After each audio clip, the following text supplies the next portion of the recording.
Hi, everyone, and welcome to The Hash, where we bring you the latest and greatest in crypto and culture. My name is Naomi Brockwell. Today on the show, we have Jen Sanasi, Will Foxley, and David Morris. And David, I'm going to throw it straight to you for our top story. Jumping right in, yes.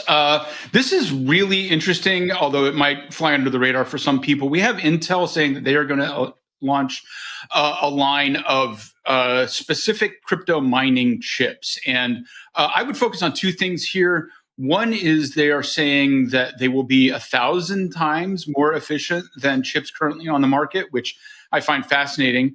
But more to the point, that will have some real impacts on Bitcoin mining, hash power, and distribution, as well as Ethereum. I guess I'm missing a few details on whether these are going to be sort of universal or tailored to particular chains or algorithms. I think it said SHA-256 is part of it, but we can fill that in. And the second part of this news that I think is really important and hopefully will be exciting for people who aren't even involved in crypto is that Intel says that the architecture of this chip means that it won't make added demands on its supply chain for conventional graphics chips, which currently, especially for Ethereum, are putting a crunch on things that people who play video games on their computers want. So for at least the last 2 years or so, prices on video game graphics cards have really been inflated on the secondary market because people want to use them to mine ETH. And price action has probably reduced some pressure there over the last few months, but having additional options for mining, or even better, superior options, is going to shift some demand back to those gamers, so they should be happy. Will, I am curious to hear from you first, because you are our mining specialist here. Can you talk a little bit about what having one kind of chip that's 1,000 times more efficient than another could do to basically the mining market? Totally. Yeah, this story has been kind of eking out for the last few weeks. Seems like we got some new details this morning from this article. It looks like it's 1,000% more efficient than current GPUs on the market. People haven't mined with GPUs Bitcoin in about a decade, actually. They've been using specific circuits called ASICs, and those machines are extremely powerful. It doesn't seem that Intel's actually going after that market. They seem to be going after a market that actually doesn't really exist anymore, the GPU mining for Bitcoin, which is pretty interesting that they're going that route for a few reasons. The first of all is they seem to be catering to like a home mining angle. And of course, a lot of this is extremely speculative. There's not a lot of details out there right now, but it seems to be like a home mining exercise where they're saying, hey, there's a constituent of the market that wants to mine from home and support the network that way, much in the same way a lot of people run a Bitcoin node. And they're going to create a miner that you can run at your house. It's very energy efficient, probably won't earn very much money, but it will support the network in the same way that someone running a node at their home supports the Bitcoin network by enforcing the rules. That seems to be what they're going after. The second part about this that's really interesting is the participants in this. So we saw Square, or Block rather now, Grid, which is a big Bitcoin miner out there, and then Argo, which is another big Bitcoin miner out there. They're bringing in these parties that seemingly, I wouldn't say that I would suppose that they'd be a part of this at first glance, especially Block. But Block has really made a push for making Bitcoin part of an everyday person's life. Think of Cash App, think of the Lightning Network on Cash App, and their recent endeavors into the Lightning SDK kit, basically allowing any developer to implement Lightning into their app. Same thing they're doing with ASICs, it seems here. They talked about launching an ASIC earlier this year, or at least exploring the option of building an ASIC. They talked about building a hardware wallet.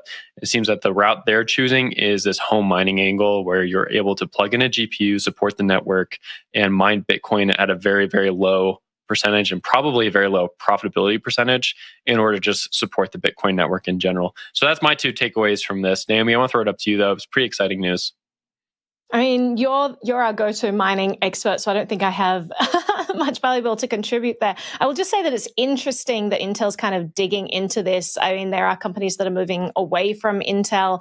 You've got Apple that's replaced the chip and they're building their own in-house. And so maybe this is Intel's way of really focusing, doubling down on the mining market, seeing the direction that crypto is going in and seeing that maybe this will be a big boom market for them going forward. But it definitely, I mean, it gives them this amazing competitive edge. If it's 1,000 times, I mean, that's a huge number. So very interesting to see the direction that Intel goes in, especially with large companies like Apple sort of moving away from them. But Jen, I'll throw it to you for final thoughts. I got nothing. I had a bunch of questions, and Will just knew what I wanted to ask and answered all of them. So thank you. Can I just ask one more clarifying question then, Will? Head. Yeah, totally. So it sounds like your read on this, and again, there's some speculation, but it doesn't sound like this is going to knock the legs out from underneath like Bitmain, for example, or other ASIC manufacturers who are at scale already. Yeah, from my reading of the article, and of course it's all speculative, I know that Intel's keeping a lid on a lot of these details, and for good reason, right? It seems that if they're going for the GPU, then they're not going to be able to compete with an ASIC because it's just two different types of chips. One's generalist purpose, one is for a specific purpose. There's two different markets. And again, I think what they're going for is this hobbyist home miner market, people who want to mine Bitcoin at home, secure the network in their own way. The one read I would take on this, that like the walkaway, is this does give validity to Bitcoin. It's like home mining aspect. You see a lot of these other networks that are like, oh, we can run a validator from home. It's more green, it's more energy efficient. Well, here you have a new chip that might be coming out that kind of knocks the legs out from under that article, because you have a significant portion of the Bitcoin network in the next 5 to 10 years is mining from home on very energy efficient GPUs. Again, that's all very speculative. So we'll see what happens in the future, of course. But I think it's time to turn to Hungary, and the central bank there is kind of knocking on Bitcoin, Bitcoin mining, and trading. A new report and information out of the Central Bank of Hungary. I'm going to butcher this guy's name, so just roll with me here. Grigori Matalosi wrote in a statement that he perfectly agrees with the proposal and also supports the senior EU financial regulator's point that the EU should ban the mining method used to produce most new Bitcoin. He also went on to say that Bitcoin trading should be banned, and that anyone who owns Bitcoin should be allowed to do it, or owns crypto in general should be allowed to do it, but they should be outside of the EU, and that the EU should have the ability to track any investments in cryptocurrency from a citizen's perspective. Again, I think we're just seeing more of this central bank conversation around the place of Bitcoin, the place of these cryptocurrencies within the modern financial system. And seems like we're kind of going down the line, right? Every single central banker comes out against it at some point, and we just see the next state come along, the next state come along. This happens after Russia also talked about it a few weeks ago. Naomi, I want to throw this one up to you. Again, same point. I think central bankers are just getting a little scared. I think they are getting real scared. And you pointed out the pattern. Governments just keep on clamping down on this and trying their best. But I mean, you see what happened in Russia. I mean, it is possible for different parts of the governments to disagree. You have the central bank saying one thing, you have the treasury saying another thing. In the case of Russia, they ultimately decided not to go through with any ban. They're just going to regulate it, incorporate it into the economy. I wonder if the same thing is going to happen in Hungary. And honestly, I don't see that Hungary has much leverage with EU. I mean, they can be, pounding their fists at the pavement and saying like, EU, you need to ban it for the whole EU. I don't think the EU is really going to listen to Hungary and be like, we are going to do that immediately. Thank you, you never Hungary. know. You never know. But I mean, the EU has been saying some pretty interesting things about crypto as well. They're not too hot on it. I mean, no government is. Any government that has the power to print excessive amounts of money is not going to want to give up that power of their own volition. So allowing something that provides competition for their sovereign fiat, coins, money, it's something that they probably just want to stamp out. So they're definitely considering ways they can stamp it out. But I think it comes down to what is the best route. Is a ban the best route? Is regulation the best route? If there's ban, if there's prohibition, I mean, how often in history does prohibition ever work, right? Maybe they get a more favorable outcome incorporating this as part of the system where everything is tracked and they can get taxed as a part of it, and they can still put burdensome regulations in place that can sort of throttle anything that they don't like. So it makes a lot of sense to me that they're going that route instead of outright bans. But Jen, I'll throw it to you. Yeah, you said a lot of what I was going to say. I wanted to read this quote. The chief of Hungary's National Bank, I'm not going to say his name, and I think Will demonstrated why. It is clear cut that cryptocurrencies could service illegal activity. You did a pretty good job. It's a clear cut that cryptocurrencies could service illegal activities and build up financial pyramids. So it's the same argument we hear again and again, right? That crypto is servicing illegal activities. It's a Ponzi scheme. I want to draw on what you were saying, Naomi. They proposed that instead EU citizens and companies should be allowed to hold crypto outside of the EU, and regulators would track their holdings. when you're talking about a ban, this solution doesn't make sense to me. I mean, if they still want to track it and they want EU citizens to hold crypto outside of the EU, wouldn't you rather regulate it, have it within your like where outside? And then how do you keep track of that? And how do you work with other governments and other regimes? I would think that you would want to regulate it and you would want to collect the tax on that. And so this was just a little bit nonsensical while I was reading it. But Naomi, I'll pass it back up to you.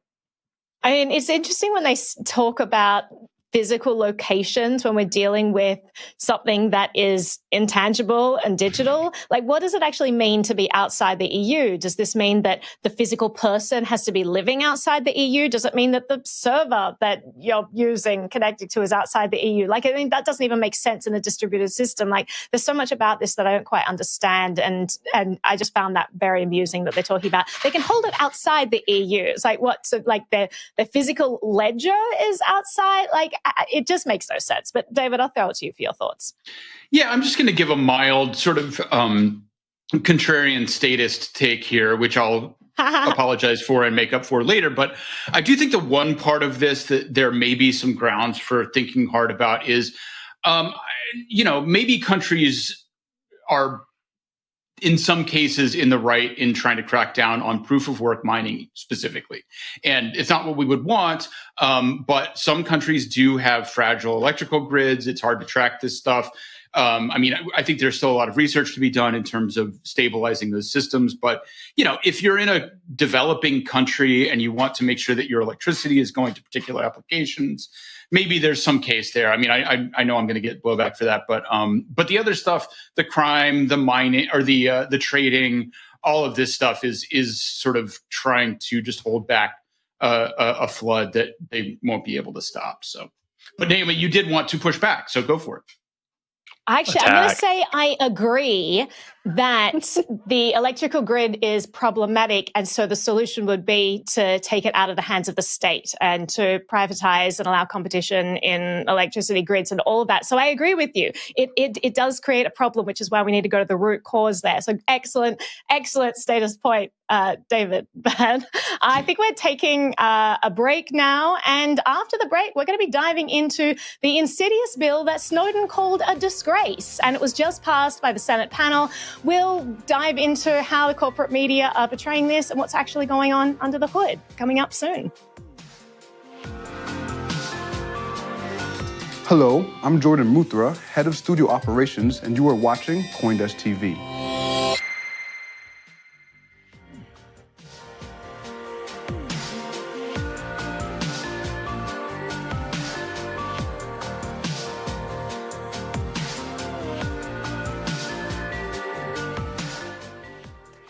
Welcome back to The Hash. It's Friday, and you are in the second half of our show. All right. Websites like Meta and Google could be liable for child sex abuse content under a new bill passed by the Senate panel. The Earn It Act would amend broad immunity online and would be granted under Section 230 of the Communications Decency Act. A coalition of industry groups, including Twitter, said the legislation would subject companies to litigation under an unpredictable patchwork of state laws. A little bit of a mouthful there. I apologize for stumbling through it, but there is a lot to unpack here when it comes to censorship and privacy. And Naomi, I'm going to pass this off to you. You had a really succinct and easy to understand Twitter thread on this morning. So I'm going to let you unpack that and what this bill means. So the Earn It bill came around in 2020, and at the time, well, that is a long car horn. So in 2020, they first proposed this Earn It bill, and every civil liberties organization, freedom of speech organization just came down on it and said, this is atrocious. So I'll dive into some of the details so you can kind of understand why they don't like it and why there's this disparity in narrative. So it will effectively ban encryption. Make no mistake about it, right? So on the surface, this bill is to say sexually abused children. There's this great meme that, whenever the government wants to control internet speech, they ask, how would you like this wrapped, as terrorism or, as protecting children? In this case, they've opted for protecting children. Now, the Electronic Frontier Foundation, there's that meme, it's so good. Electronic Frontier Foundation said that the bill deals with very serious issue of child exploitation online, but it offers no meaningful solutions. Rather, the bill's authors have shrewdly used defending children as the pretense for an attack on our free speech and security online. They wish to undermine our security, take away privacy online, and basically create best practices for what you're allowed to say online. So this bill would give governments open-ended power to essentially control the content of everything on the internet. So like blogs and apps and messaging platforms and everything, they could control this. But what makes it particularly insidious is that there are no guidelines that have been set out for what best practices would be. What they would be doing is creating a commission and giving them a blank check in perpetuity to decide what they think would actually be best practices. And it's very clear that the top of their list for best practices would be that encryption wouldn't be allowed, because you have Lindsey Graham, leading this charge a couple of months before he put this law forward. He said to, I think it was Facebook and Apple, he said, if you don't put backdoors into your devices, we're going to do it for you. You're either the solution or the problem. So it was very clear that that was the precursor. And then suddenly this Earn It bill came into the scene in 2020, which they want to dig down on, clamp down on end-to-end encryption. They want to make sure that there's no private messaging going on in these platforms. And they're using this child exploitation narrative to pull on the heartstrings of people to get this through. And it worked. It just passed unanimously by the one of the committee panels. And I don't know where this is going to go to next. Obviously, this has to go through further routes in Congress to become a law, but it's not looking that great. And as I said, every major freedom and privacy advocacy group is calling this an abomination right now. But I'll throw this to you, Will, for your take. Yeah, that was my question for you, is where are we at in this whole process of adding this legislation into law? It seems like it's very early on. It could still be struck down. But you're totally right. It is a very bad precedent going forward. We continue to see attacks on encryption, continue to see attacks on what is the basis of cryptocurrency itself and the basis of messaging between people. This privacy aspect, it's so confusing to me. And maybe, Naomi, you can kind of dig into that a little bit here. Why do they keep going after privacy so succinctly? And it seems like no one really cares about it. You're not going to see this headline in most places. You'll see in the Wall Street Journal, like we mentioned, but it's about it, right? Yeah, I mean, if the question is why doesn't anyone care about privacy, it's probably because it's not tangible. It's not until you actually get affected by something personally, because it requires jumps in logic. It requires you to think through okay, I have no privacy, everything's being collected. And it's not until people are personally affected by that collection that they realize it brings it home how important it is, until your next door neighbor gets dragged off, for not believing in the correct political party or whatnot. The thing it comes down to, and this is what Snowden has always said, is that this data is collected in perpetuity. It is forever in these databases. But regimes come and go. So what's normal, what's considered a societal norm today, that could change in the future, but that data is forever. So what we've created is this treasure trove that we've enabled governments to have access to. And if in the future they decide actually, I don't like people with the name Jen, we're going to clamp down on them. They could go back through all of her records and find anything that they could possibly do. Anti-Jen, free Jen. They could find out anything and then target them. And that's exactly what they're doing with this treasure troves of data. They're already using it to persecute journalists and freedom advocates and civil rights advocates. But Jen, I think I saw your hand go up, so I'll throw it to you. Yeah, the senators keep referring to Section 230, right? And they talk about how Section 230 was really put in place to protect these tech giants from lawsuits that would kind of stomp out their innovation. Section 230 was brought into law in 1996. And I say this time and time again, it's time that we look at these sections that were brought around when the innovation that we're working with today didn't exist, right? And it doesn't seem like anyone is really thinking about that. They're just coming back to, Section 230 puts this blanket protection over tech giants, and we need to strike that down because how are we going to protect children? And instead of looking at these laws and trying to revise them for the times that we live in. But Naomi, I will pass it back up to you.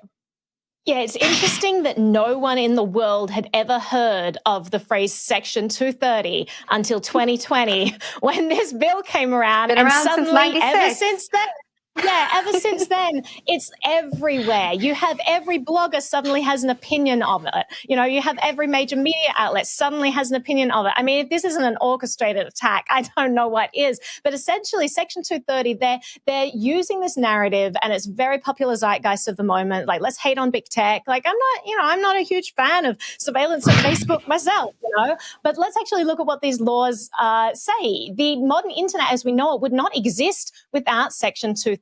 What Section 230 did was say that if someone writes a blog, we're not saying that Facebook wrote that blog.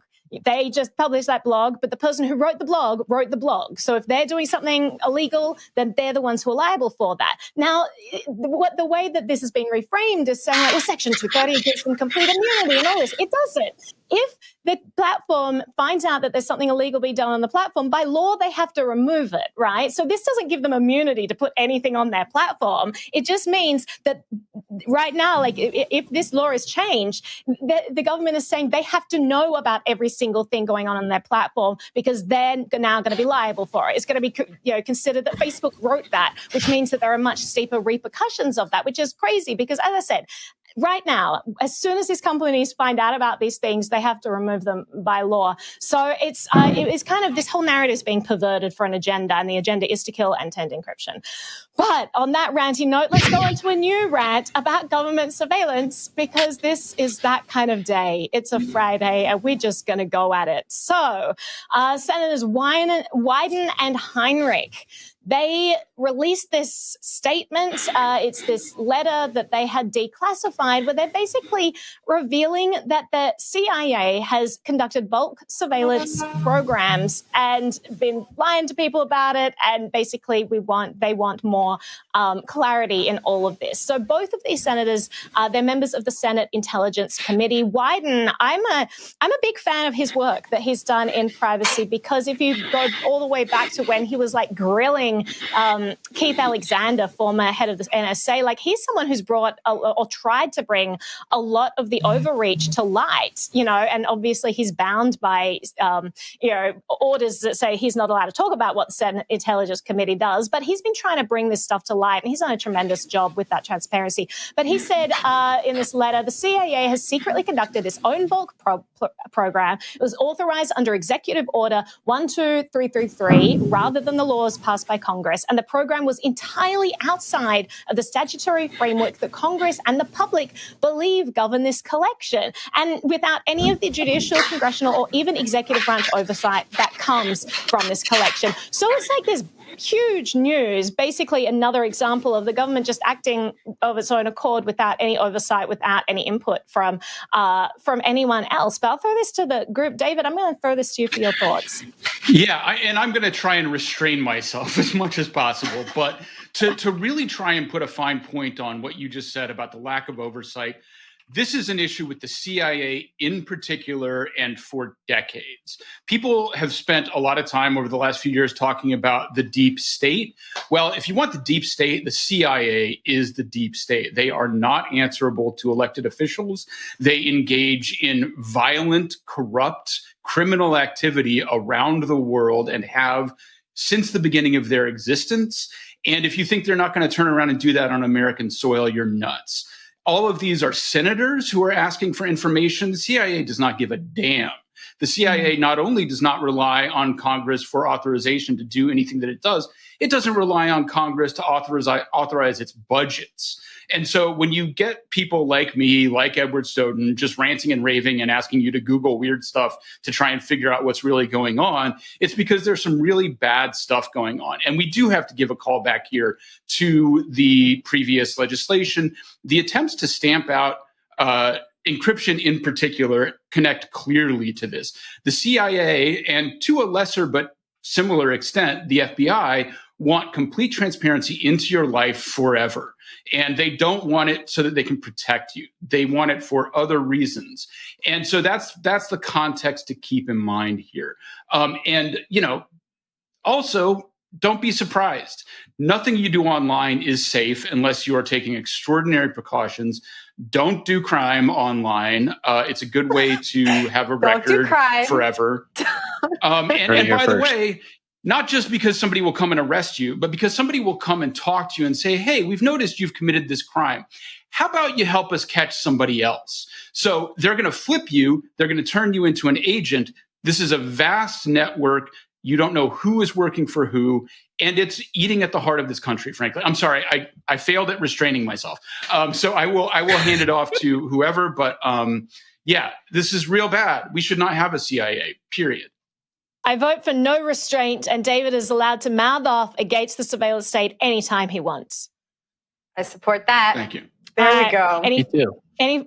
Any final words as we wrap this up? Are we out of time? I'm sorry. Is that enough I think for that people was to a kind of digest? good note. It was a good rally call. Yeah, it was a great mic drop moment, but I wholeheartedly agree. This is something we need to be paying more attention to and not just ingesting whatever the corporate media narrative of the time. Obviously, they're all pitching this as, protecting children and protecting us against terrorists, all this stuff. But there is an insidious descent towards an Orwellian surveillance state that we need to be mindful of, because as soon as we have that infrastructure set up, we can't take it down again. And we need to be vigilant and we need to be fighting it. On that note, let's wrap it up. Cheery Friday thoughts. Oh, my God. Okay. Smile, everybody. All right. Smile. Go have a wonderful weekend. Thanks. Stick around. We do Sorry have for the downer. Do your more best. stuff on. No, you're great. You're great, David. Stick around for more stuff on CoinDesk TV. Head over to the CoinDesk.com website. We'll be back on Monday for more of The Hash, 12 p.m. every single day coming to you live. Have a great weekend. Bye. Bye.